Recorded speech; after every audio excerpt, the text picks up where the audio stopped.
আমাৰ কেতিয়াবা মনটো বেয়া লাগিলে সেইটো ভাল কৰাৰ দায়িত্ব যেতিয়া আমি নিজে ল'ব পৰা হৈ যাওঁ তেতিয়া আচলতে সুখবোৰ আমাৰ হাততে থাকি যায়। আচলতে হ'ব লাগে কেতিয়াবা তেনেকুৱা নিজৰ সুখবোৰ নিজেই বিচাৰি ল'ব লাগে। মোৰো তেনেকুৱাই হৈছিল। মনটো অকণমান সঁচাকৈ বেয়া লাগি আছিল।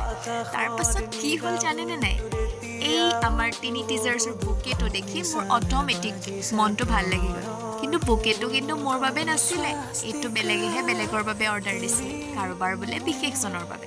তথাপিও যিহেতু আমিয়ে বনাইছোঁ ভালটো লাগিবই। তাৰপিছত আজি বহুত দিনৰ মূৰত স্নেক্স খালোঁ। কাৰণ এটাই, মোৰ মনটো বেয়া আছিল। তাৰপিছত এই টিউশ্যনলৈ যোৱাৰ পিছত এইজনী টিকলি। এইবাৰ মই টিউশ্যন নকৰাওঁ, কিন্তু ইহঁতৰ ভনীয়েক কাৰণে মোৰ খুব মৰমৰ।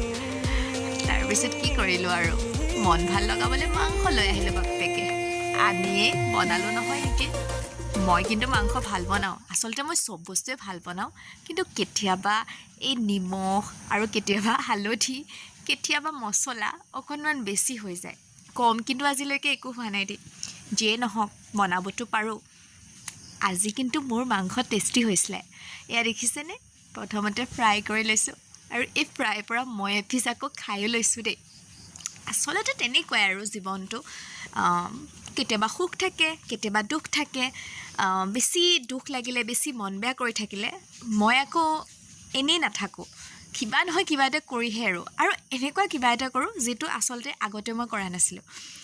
তাৰপিছত মই যেতিয়া কিবা এটা ইউনিক হৈ যায়, কিবা এটা নতুন কিবা এটা দেখিবলৈ পাওঁ নিজৰ মাজতে, তেতিয়া অট'মেটিক মনটো ভাল লাগে। আৰু তেতিয়া মোৰ কেনেকুৱা অনুভৱ হয় জানেনে? এনেকুৱা লাগে যে মাজে মাজে আমাৰ মনটো বেয়া হোৱাৰো প্ৰয়োজন।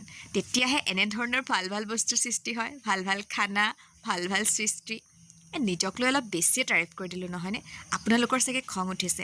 বাৰু সামৰিছোঁ দিয়ক ভিডিঅ'টো। আজিলৈ বাই।